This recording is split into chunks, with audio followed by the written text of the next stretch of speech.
Good evening. Good evening.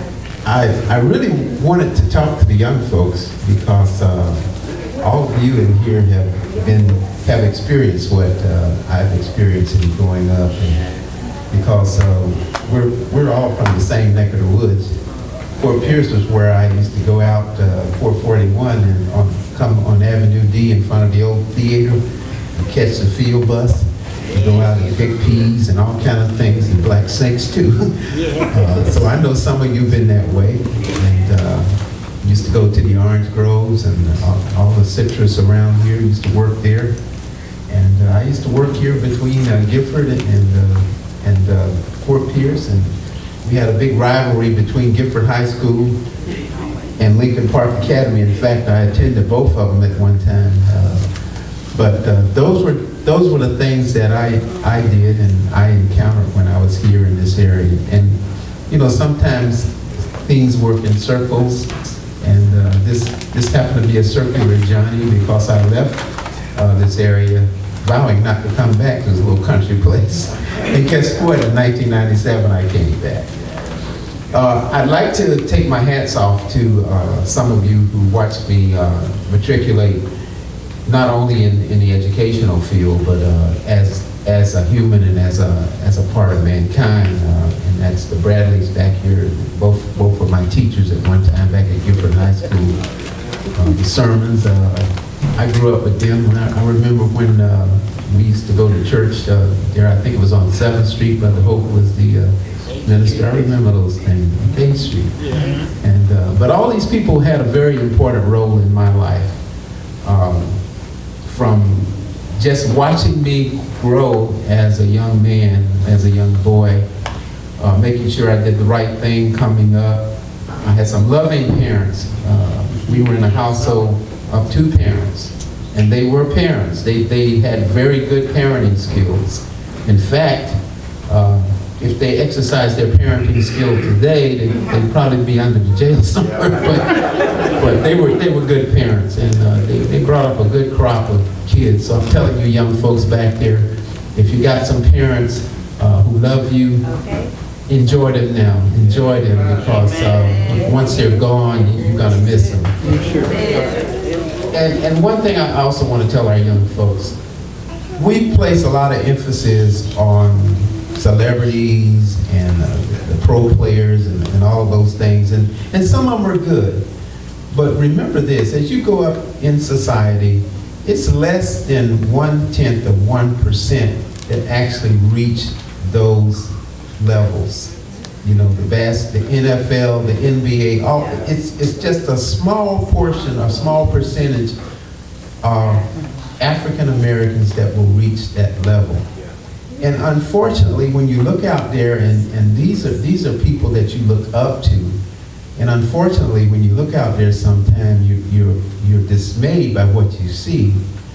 You know, I remember the time when football was played, and you know, there was not a lot of celebration when you did a touchdown. Now we got the antics and the theatricals that we see all the time out here. So young folks, don't really look at these folks as role models. You know where your role models are? Right here. Amen. Right here. Under this, these are your role models. You see all the young kids that was up here doing all those different things. This is what we did when I was growing up in church. You know, church, little raggedy church right there in Gifford, Florida. They got a new building now, but they still got that raggedy building. and this is where I grew up. And unfortunately, again, when we look at our celebrities, you know, when you got celebrities that really think that the Underground Railroad is an actual railroad train, that's pathetic. You know, we have people out there that are passing that bad information on to our young folks. So young folks, be careful about who you look up to.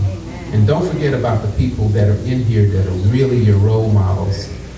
If I didn't have all these folks in my life, and I know as I got older, I was glad to get out the house and all of that, but you know, as I matured and I understood the spankings, it really wasn't wasn't spankings, they were beatings, but I understood the iron cord, the belt, the leather taste, the Board of Education. I really understood that, and I really understood the impact it had on me in pursuing my education and trying to be an example for others.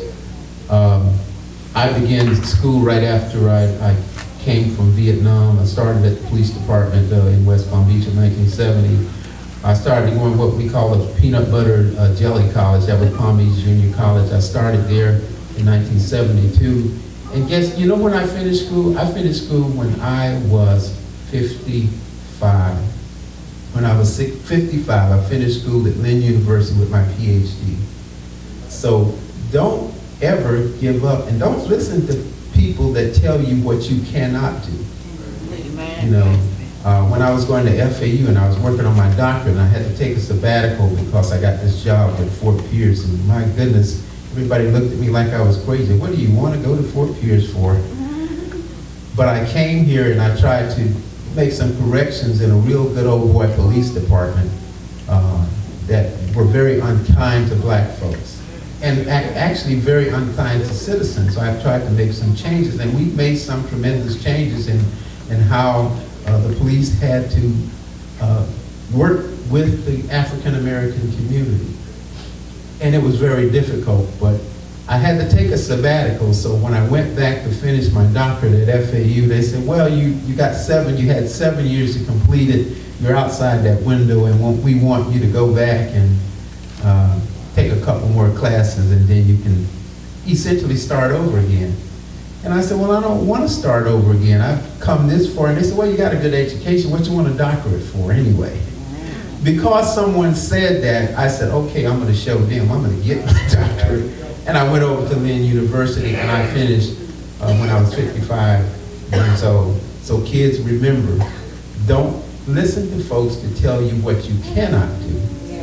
Because as long as you're alive and as long as you're breathing, the sky is not too high, the sun is not too far, you can achieve those things. So please remember that. And keep doing what you're doing. You know, you might think this is dreary, coming to church and singing the church songs and getting up here on stage and saying the prayers, but the thing that saved me was the church and the family. So you got a good church here, you keep going to church, you keep listening to your mother and your father, and you keep doing what's right, even when people tell you, hey, that's not cool, do what's right, and I guarantee you, you will get somewhere in life. God bless you all, and thanks for allowing me.